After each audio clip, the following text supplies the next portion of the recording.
All right. Welcome to the podcast, everybody. I'm here with a plethora of folks. I'm not going to go into naming names right now because we have a good amount of folks out here. We'll call it the Divine Feminine, Joe, Scott, and Brownie. How about that? Today, we are going to be going over a few different topics. And, let's see, what we're going to start with Ascension, I believe, and then we're going to lead into sovereignty, finances, and then humanitarian projects.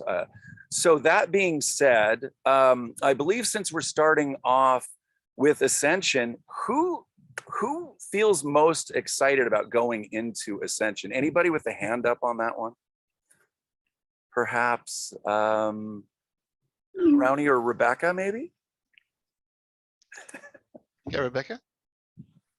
As far as Ascension goes, I think a lot of that is just the awareness of realizing who you are and being a sovereign individual, or being somebody that is a created being, and there is a creator and something greater than ourselves. And the Ascension process takes us from who we are and just our own awareness. And then as we elevate it, it's our awareness to others. And then also the progression of who we are in the universe and making a difference that way. And I think, to me, this is just a process of understanding how divine we all are. I mean, we all have that within us. And that is the signature in our DNA of the Creator and His divine presence within us. And Ascension happens because we realize we were created, right? There's a point, there's a spark at our birth when we were created. And as we become aware of who we are in this beautiful creation we live on, it also is how we partake with others and live within this organism all together. And each thing that's been created vibrates and moves and has its being and finds its way and has its own DNA. And we're all existing in that space. And within that vibration, there's this honing in process, and we're elevating and learning and growing in our awareness. And that becomes our ascension. And our conversations together really matter, and how we're communicating and the tone of our voice, the things that we say, the music that we listen to, the things that we do every day have an effect on our DNA, and how we interact with one another is all part of that. And Ascension happens first starts with the awareness of our effect, and then on others, but then it comes back into ourselves and learning, who am I and how did I get here?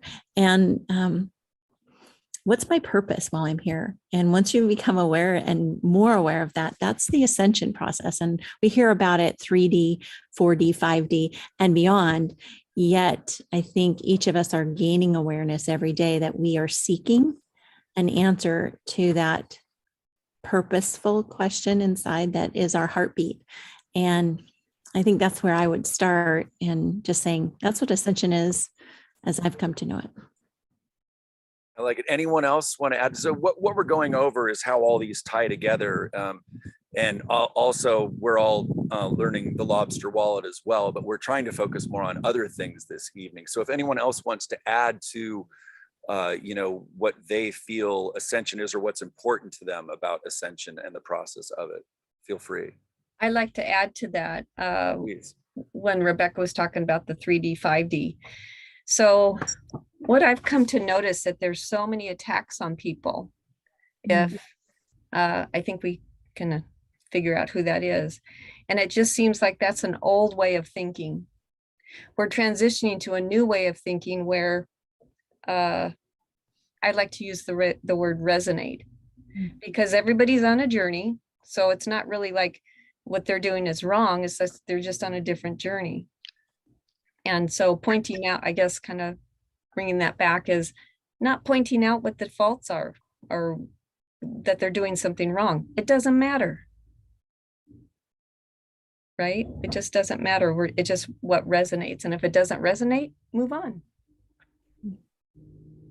As we discuss Ascension, I'm just curious, do we want to go deep, like into 2 strands versus 22 strands of DNA and all the memories of everything you've ever been coming back, that kind of thing, or Hey, Scott, you have the floor, mate. You've just brought it up. Go for it. Well, I mean, you know, we could talk for days on the topic, and I just wondered got if we were going 15 to limit the minutes, scope buddy. at all, or what do you think? Is I'd love anybody that. familiar with that as far as DNA upgrades? What that discussion is all about? I think it'd be great if you went into how we're changing from carbon to crystalline and things like that. But Scott, by all means, you have the floor for a few minutes. It'd be great to hear from you.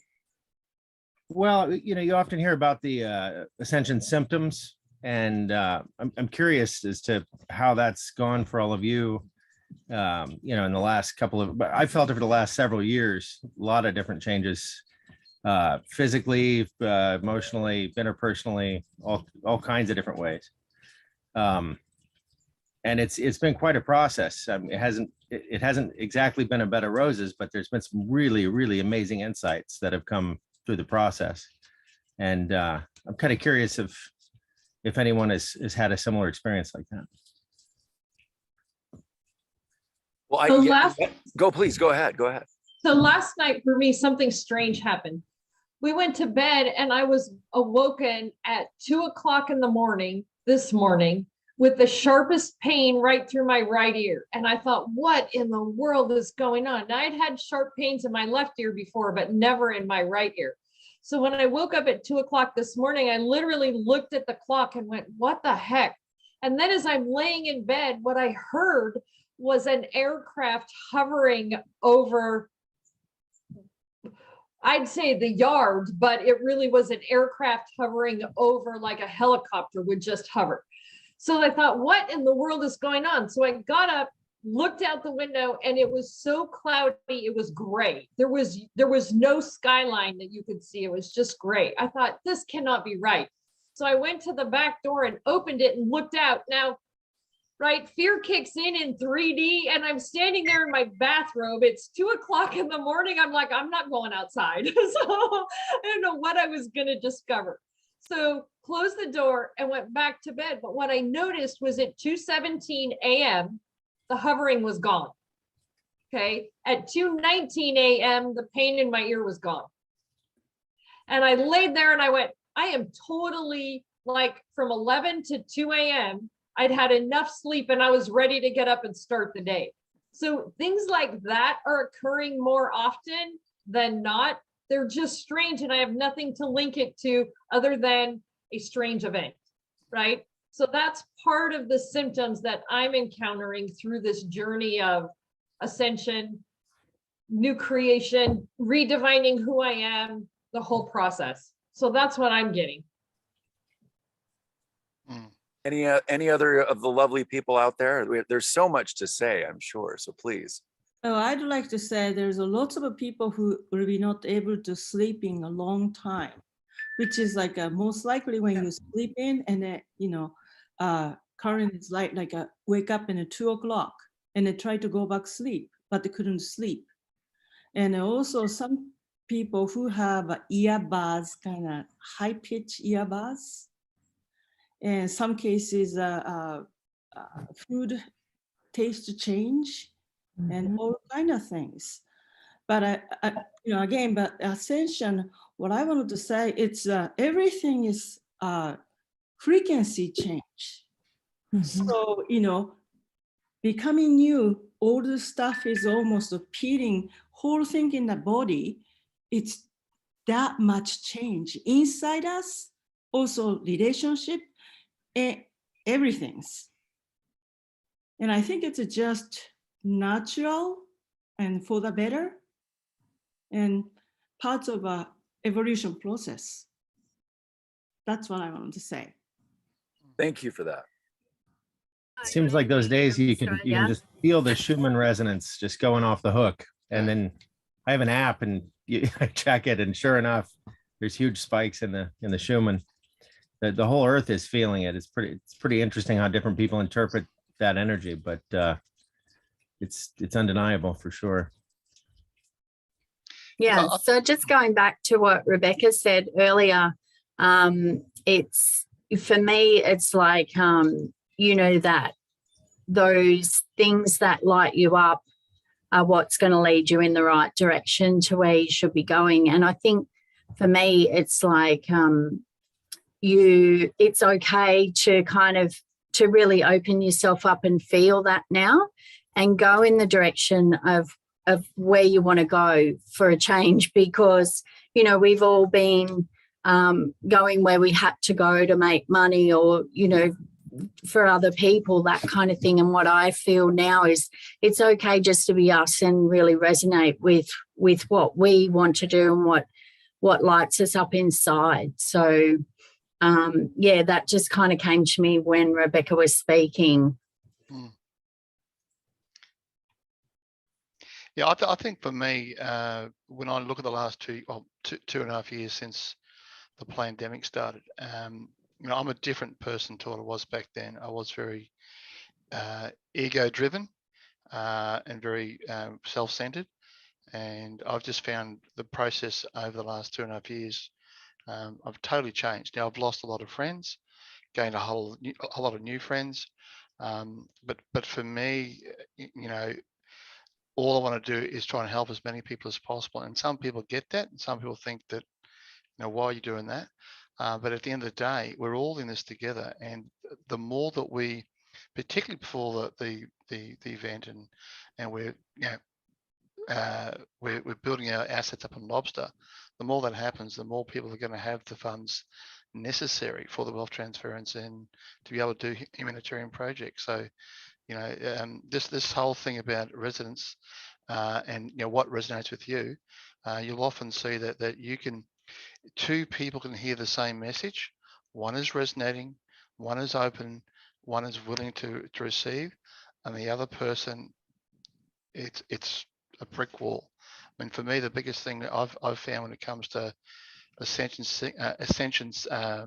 symptoms has been ringing in my ears. I've always had ringing in my left ear because it's a bad ear, but my right ear, it gets worse all the time. And so sort of those sort of things, lack of sleep, changing patterns, it's we're evolving, and that's pretty exciting, and we're all growing together. So I'm loving what we're doing with this group here, with all the Telegram chats. There's plenty of Telegram chats coming up everywhere, with people supporting each other with their own lobster journeys and so forth. So it just goes to show that no one person is above the other person. We're all growing together, and we all want to support each other in our own growth, in our own Telegram channels or whatever. So it's a beautiful thing, and this is what has been missing all these years, and now it's happening. I appreciate everybody's insight on Ascension. I think we could segue into sovereignty, and if perhaps, I know that someone knows a little bit more about this than most of us, and I believe that's Karen. Do you want to start and go into maybe how this segues into sovereignty and why sovereignty is so important? Well, for me, sovereignty started for me probably 35 years ago when I was asked, who are you? And I thought, well, okay, I am, and I listed off a litany of things. And this woman said, okay, I'm going to ask the question again, who are you? And so again, I listed off a litany of stuff that was different. And she said, okay, let's try this again. Who are you? And I said, well, I thought I knew. And she said, you're a child of your creator.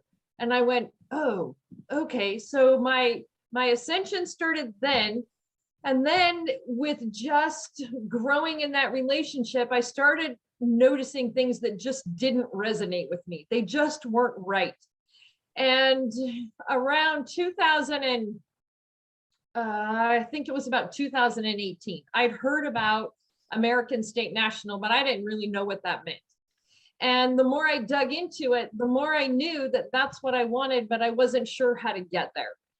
And so then I started looking at my own career path and how working for the state of Washington, I got to see a lot of money laundering, mismanagement of funds, people that were hired that shouldn't have been hired, and people that should have been fired couldn't be fired. And I didn't understand that either. And so I came home one day and told my husband, I'm going to quit my job in 2 weeks. And he was like, what are we going to do? And I said, we're going to trust God. We'll figure it out. So at that point, that was December 15th of 2020. So I quit my job. And then January 4th, we became American State Nationals, both of us.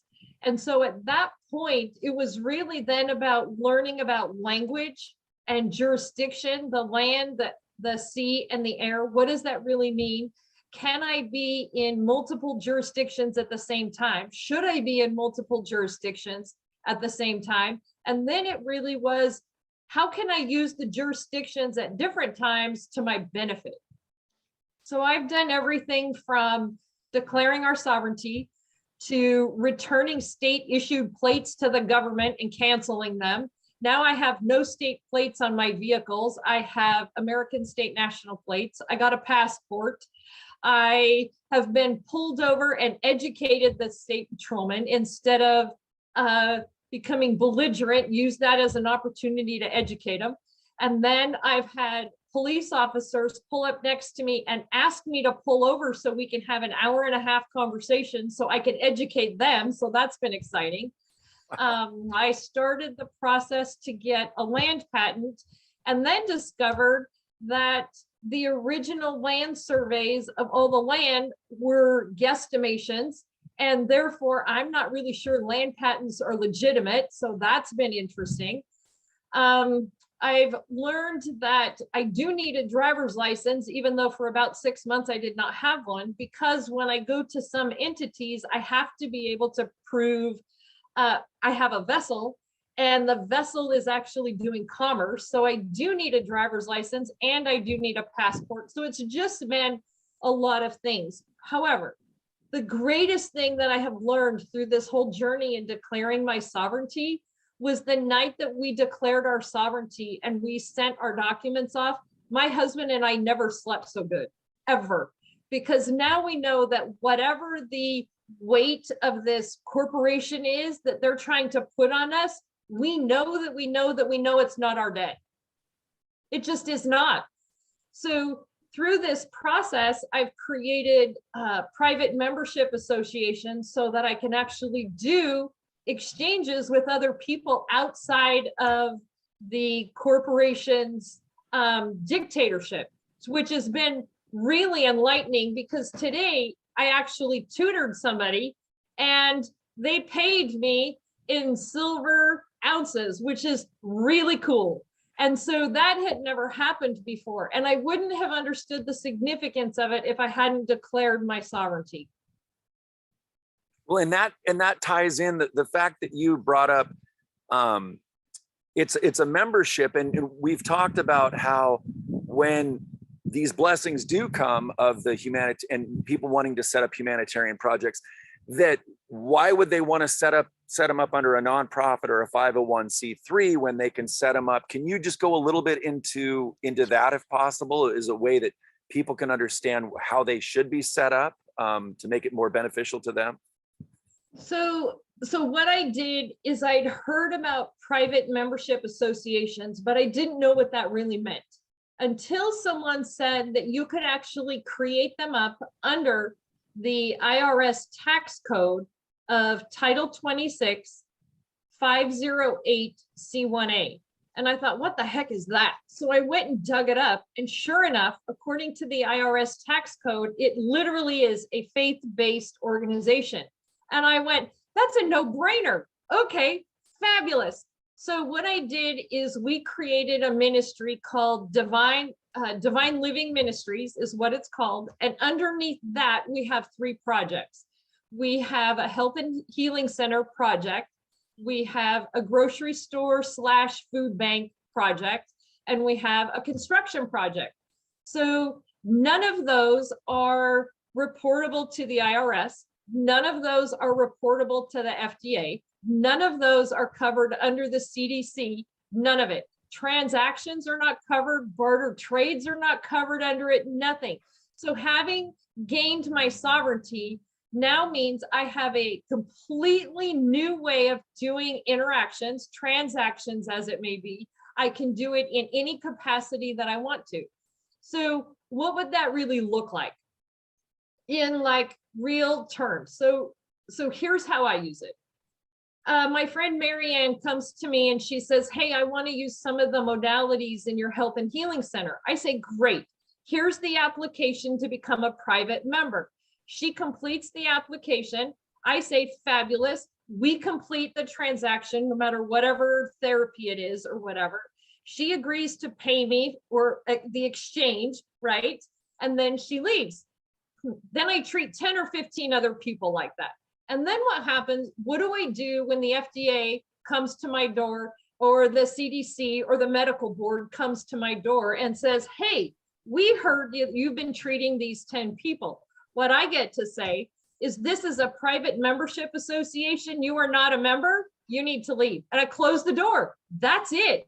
They're not a member. They have no say, no input, no jurisdiction, no nothing. Oh, and by the way, since I'm sovereign and you have now entered into my jurisdiction on land and soil, and it's marked as no trespassing, you now are held underneath common law guidelines, laws, God's law, right? For trespassing, because you now have harmed me.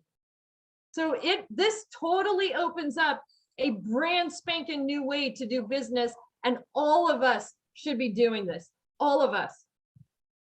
How would that work in, a country such as Australia? Is that a similar process there? So I would believe, and I can't speak to Australian laws, so you'd have to investigate this on your end. I don't know. I would assume that if you had the founding documents for a private membership association, that would grant you some of the same protections, but I'm not in Australia, so I don't know. You'd have to look at that. Now, I would think that there would be some sort of faith-based organization that would be part of some tax code that you could look up and you could reference that. But again, I have not done the research on that. I encourage someone to do it to see if that's actually a mechanism that you guys can use to protect your transactions. Now, I try to stay away from business because that's a commerce term. So it really is an exchange or barter and trade in a private membership association capacity. You can define that however you want. And some PMAs literally charge a monthly fee, right? A membership fee, $30 a month, $20 a month, whatever. I choose not to do that.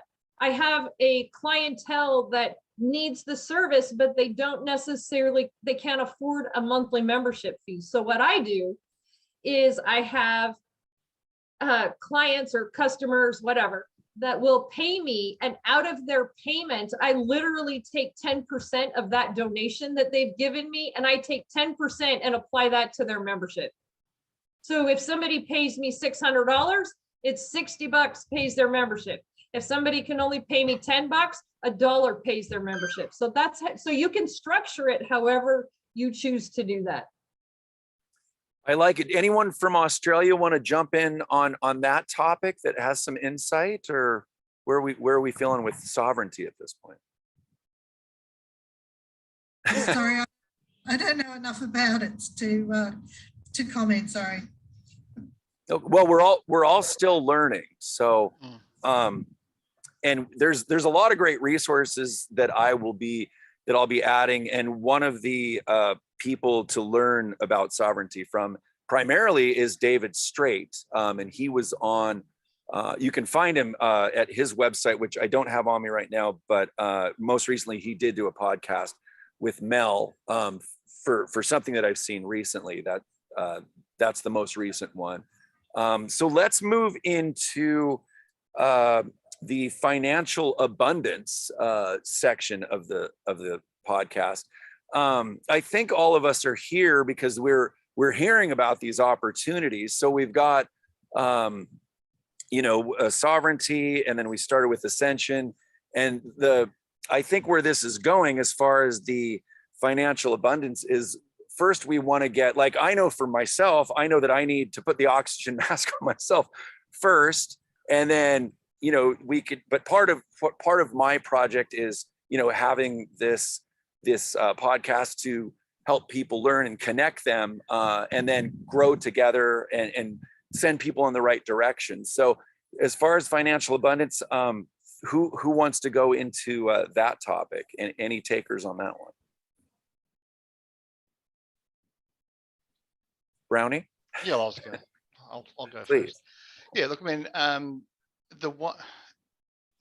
everything is leading up to the wealth transference that we all know so much about now.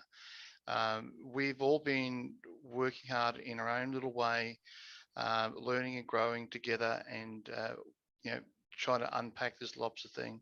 There are people who are coming onto lobster from different directions, whether that be you know, someone whose background is with XRP, and you know, that's what they know, and they're happy to hold their XRP, and you know, they've come through Mel's channel, you know, onto lobster, realizing there's more to the wealth transference than just XRP. XRP is an important part of that. Don't get me wrong, I hold a lot of that, but then you got the other side. You know, you got the more traditional people that have been holding the gold and silver, some of them for many years. I mean, we've had 2.5 years of consistent messaging to all the patriots as this thing grows. You know, gold and silver IRAs, get your gold and silver, get your food stores, etc. You know, this is all I think messaging that's been out there to prepare us for what's about to come. So you got that crowd. You got those who've been holding these currencies for years, and they always thought that this is the way. We hold these currencies and we get the revaluation, and then we're rich and we can help other people. Well, that's just a part of the whole process. And when you look at everything, you put it all together into the melting pot, you realize that Stellar and lobster as an exchange is pinnacle to everything. So if you want to get your currencies revalued and you know, get your payout, you need a Stellar wallet. Everyone in the world will need a Stellar wallet. Everyone in the world will need to be trained on Stellar. And you know, right now, for a lot of people, they think, oh, gee, it's all new and scary and so forth. And here we have a bunch of grandmas who have taken those steps forward to learn and grow. At the end of the day, you know, we've all got to do it. So why not just get your feet wet and make it happen? There's lots of training videos now. There's lots of materials from all the various channels, be it on Telegram, on YouTube and so forth. So there's no excuses. There's no excuses at all. The majority of the people that I've trained on lobster are older than me, believe it or not, for the vast majority. And the reason why I believe that is the older person that does tend to resonate more with what's going on. And they're the ones that have held the wealth over the years and then don't want to lose it. So that's where I see that wealth transference is happening, not just from the bigger point of view of seized assets coming in, but also we've developed wealth over years, and we want to protect that with the gold and silver and XRP and lobster and so forth. So that whole gathering of wealth, it's just the beginning of what's about to happen. You know, we are gathering the harvest as such. So that when we have that event and we have the wealth transference, then the next step is humanitarian projects, and then we can worry about, you know, that nice house or that nice car, or whatever. But let's just get this world rebuilt first, because at the end of the day, you know, we've had 2.5 years of this world being torn apart. We've had 2.5 years of our families being torn apart. We've had 2.5 years of people dying unnecessary. And, you know, the cabal has tried to pull us from pillar to post. But through all of this, we're finding people standing strong. We're finding people gathering together, learning, growing, sharing together. And it has been my absolute joy, particularly the last 6 months, seeing how all this is coming together. And I just love what we do every day. I love that we're out there sharing this, call it opportunity, because that's what it is. And I always say to people, when it comes to the finance abundance and the whole money coming through. What we're about to experience is the first boom, meaning that when we come through the other end, gold and silver is going to revalue, which in turn revalues XRP and Stellar, and then all the assets on Stellar, all the seized assets. Boom number one, that's it. So you'll turn on your phone, or, oh wow. Boom number two is the next year, where we are teaching everyone in the world how to get onto Stellar. We're teaching the unbanked. We're teaching those who, you know, right now they have no electricity. Right now they've never seen a mobile phone. But in the coming year, they'll have that opportunity as we rebuild the world. So there's this process in the next year of teaching, educating, growing, being that we are the teachers. We are the ones that will help other people get onto this. Our friends and family that call us idiots, you know, we can then pat them on the shoulder and say, come on, guys. Yeah, I know I was right, but that's okay. Let's get you started. Let's get you going. And then in that period, when everyone's piling into Stellar, piling into gold and silver, that's your next boom. Your third boom is then, as we are doing these humanitarian projects, as that in itself puts money out there and circulates in the economies. And then we're looking at all these new technologies, all these hidden patents that we are going to fund. That creates another boom as well. So we won't know ourselves in 5 years' time. It'll be a completely different world. We would have rebuilt the world. We would have taken care of all the rubbish in the world. We'll just be different people.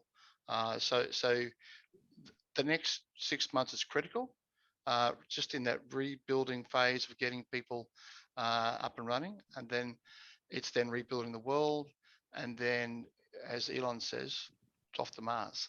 So who knows what might happen after that.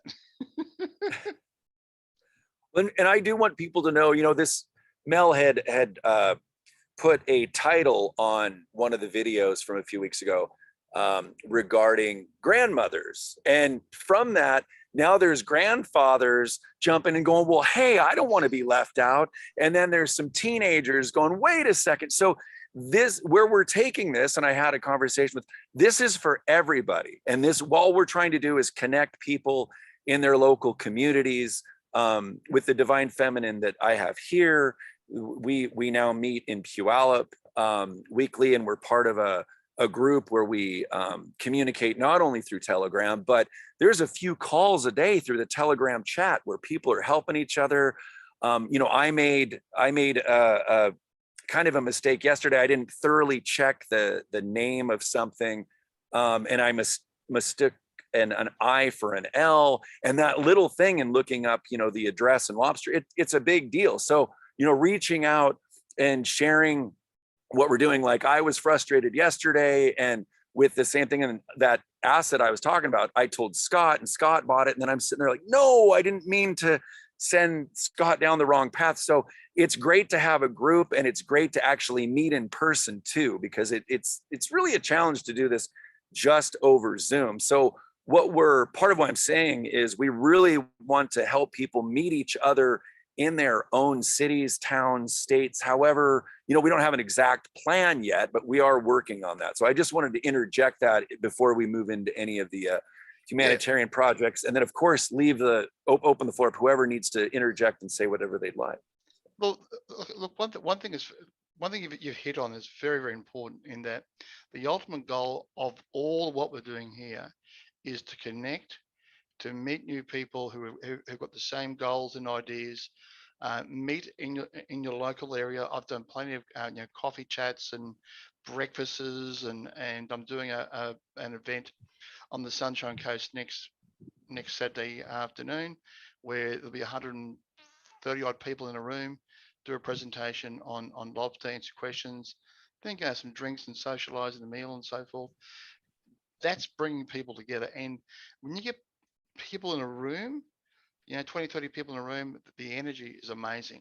And that's where we want everyone to do this. I mean, Mandy and Michelle from the Gold Coast, we've been doing this now. We started in a coffee shop probably about 8 months ago. and there was 10 of us, and that's then just exploded. And it's purely because we're helping each other, we're connecting, we're in the QSI chats, and and the other crypto brownie chat and all that. It is that connection. So I would say to people, find a venue, pick a time and a day, and then just post onto the Telegram groups, I'm having coffee at this time, this place, who wants to join? And you'd be surprised who turns up. You'd be surprised.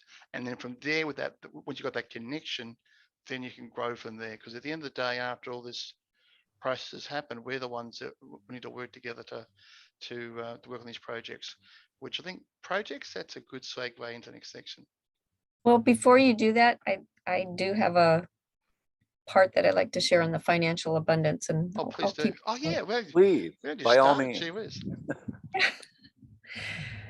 What I've been learning about financial abundance is it's a mindset too that we're learning. So we're coming out of this mindset of poverty where we don't feel like we have enough, and moving to abundance. What does that look like?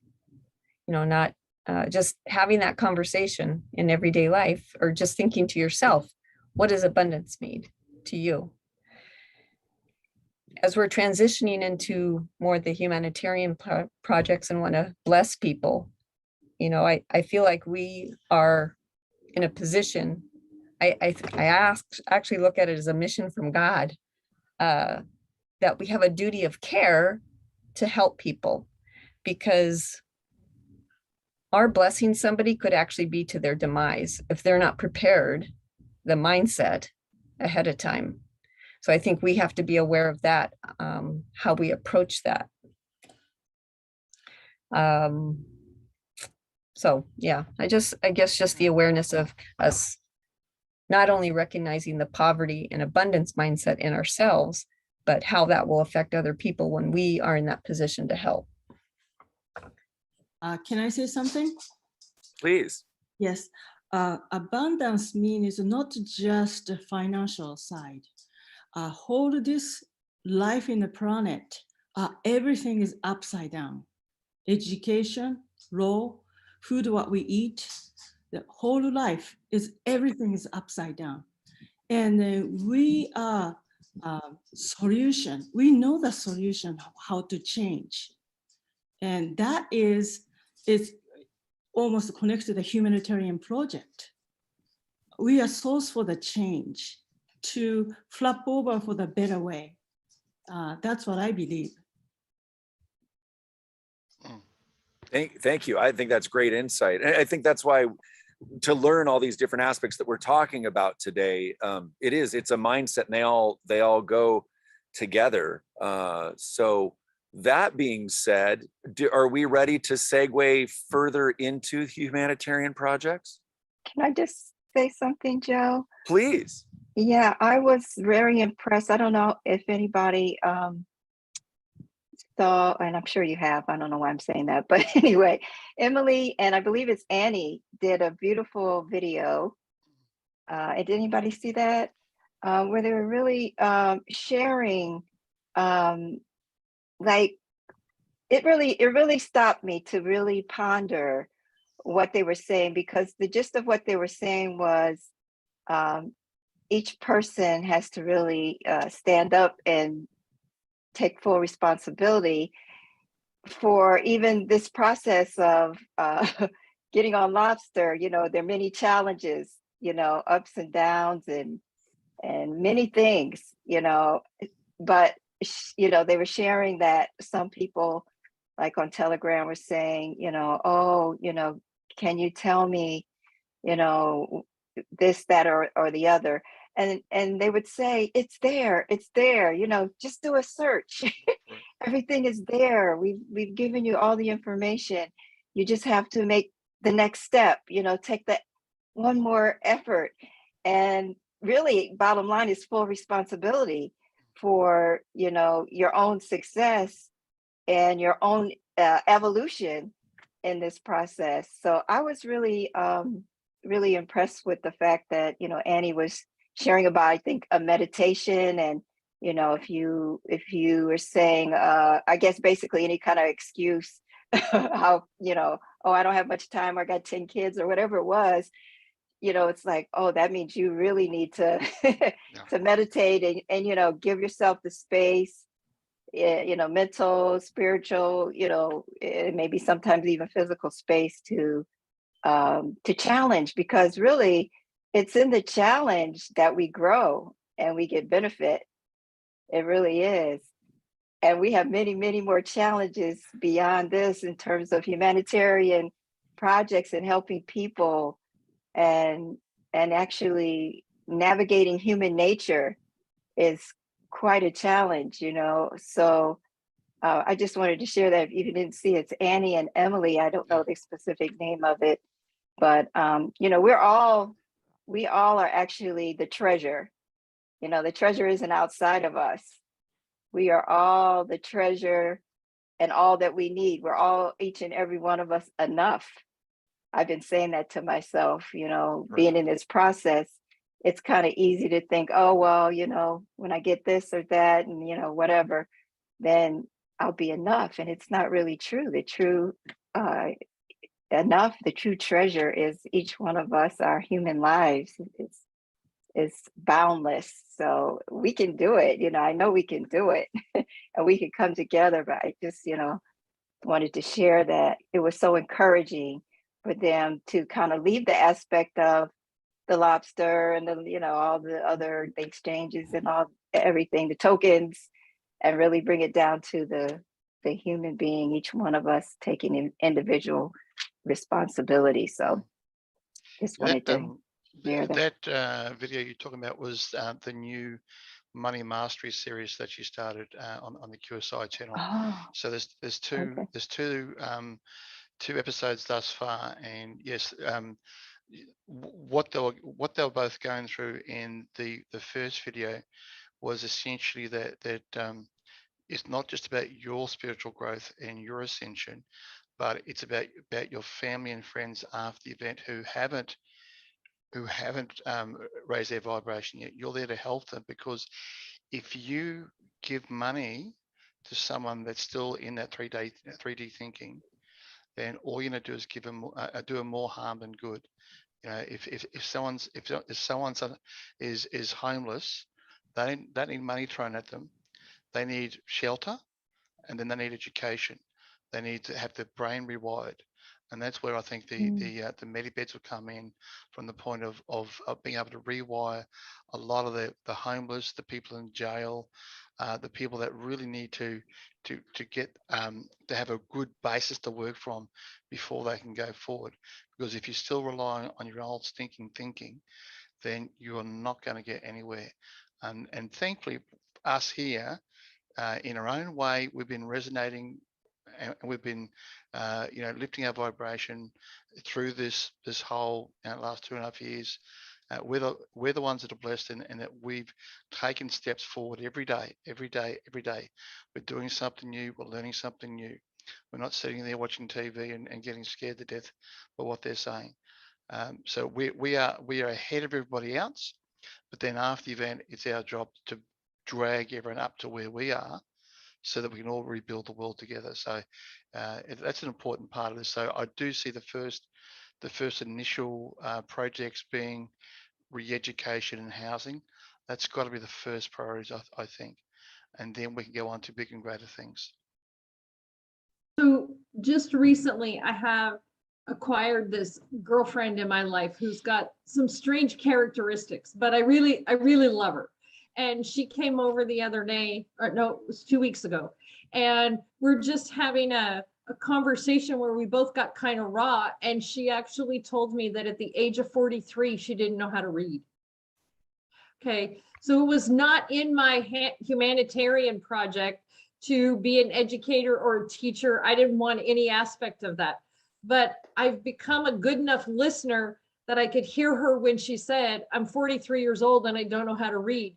So now today, for the last 2 weeks, she comes over to my house at the same time, same day of the week, and we literally sit and we read together, because now at 57, I'm now an educator and I'm teaching her how to read, right? So our humanitarian projects, even though we may think, hey, it's going to be a health and healing center, or hey, I'm going to set up a school, sometimes those humanitarian projects come to us just because of who we are. And if we're not listening to what the person says or what they need, because I can't be present because I'm so focused on something else, whether it's lobster or somebody else or something else, then I can't even hear the need that people are saying to me.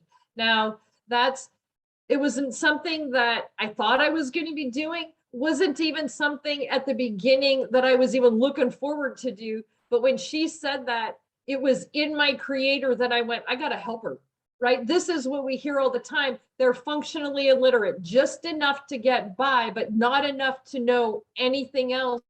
And if she can't figure out how to read, and if I can't help her how to read, then really, am I even centered in any sort of humanitarian project? And am I even coming from the right place, right? So sometimes we can have these nuggets of, well, that's sidetracking me from where I really want to go. And creator always says, no, the plan is perfect. You're supposed to teach her. And so now I get to embrace it and see where this journey goes, even though it wasn't in my time and it wasn't my package that I thought I was going to be needing.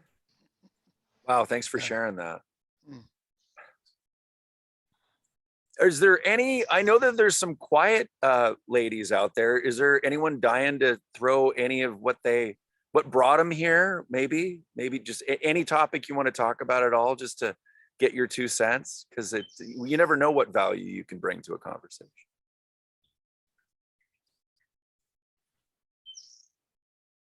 Michelle? I'll pick on you. Good on you. The thing I'm loving the most about this journey is learning to know myself better, and that my intuition is more often right than not, or it wins. No, I'm getting tongue-tied. That's okay.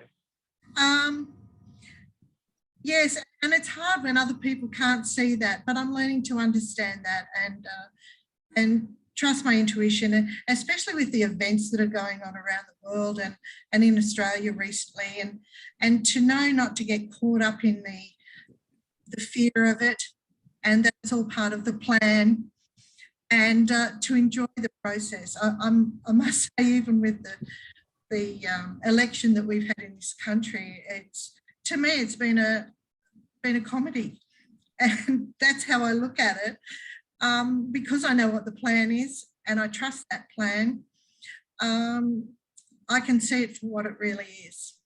That's it. Thanks. Of course.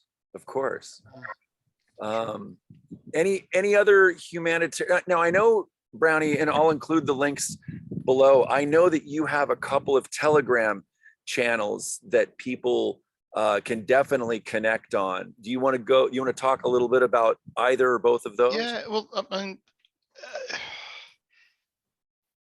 what we're doing now by getting people on the lobster, getting the people positioned to receive the wealth transference, everything I've done to now has just been what I've had to do to get to where we want to be, which is into the humanitarian project space.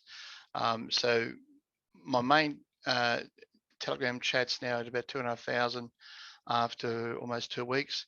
But more importantly, the other 2 chats, which is the humanitarian projects and the project funding channels, are purely about people coming forward with ideas, coming forward with project ideas, and reaching out to find people who can help them with perhaps doing a proposal or a certain talent skill.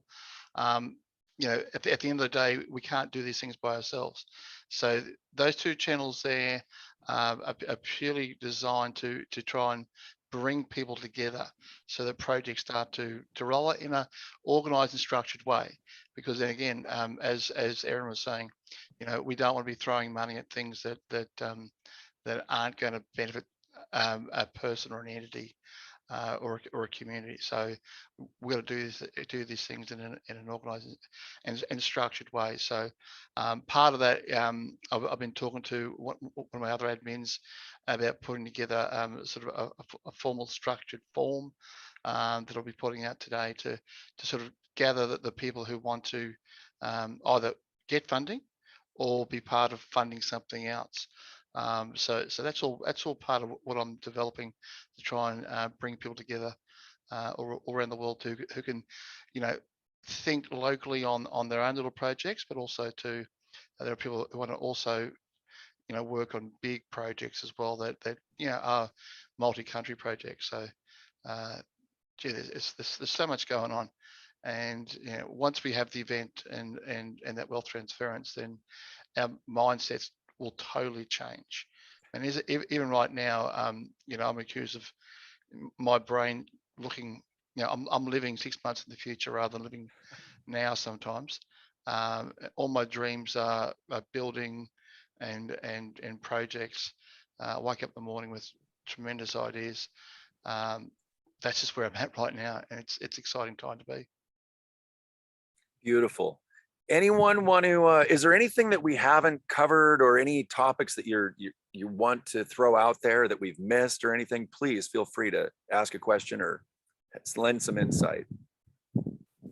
I think for me, I just wanted to touch on, like Brownie was talking about before, about getting together, having these gatherings and stuff too.